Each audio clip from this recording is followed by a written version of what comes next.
Today we're going to be learning how to use a multiplication chart. We have a multiplication sentence of 3 times 5 equals 15. The 3 and the 5, those are called factors. The 15 is called our product. So the answer to a multiplication sentence is called the product.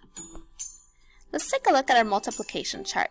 We have a multiplication sentence of 2 times 3 equals blank. So let's take a look at our factors of 2 times 3.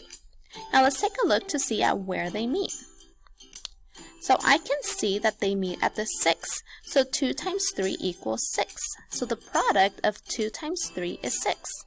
Pretty simple. Let's go ahead and try another example. We have 6 times 5 equals blank. So let's take a look at our factors of 6 and 5, and let's take a look at where they meet. So I can see that they meet at 30. So 6 times 5 equals 30. So the product of 6 times 5 is 30. Pretty simple. Let's take a look at another example. We have 8 times 8 equals blank. Let's take a look at our multiplication chart, and let's take a look at the factors of 8 and 8. Now let's take a look at where they meet. And they meet at 64. So 8 times 8 equals 64. So the product of 8 times 8 is 64.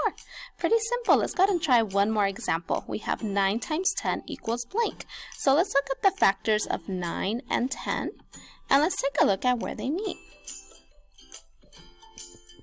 I can see that they meet at the 90. So 9 times 10 equals 90.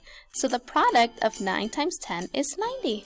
Pretty simple. Now go ahead and grab a multiplication chart and go ahead and practice on your own.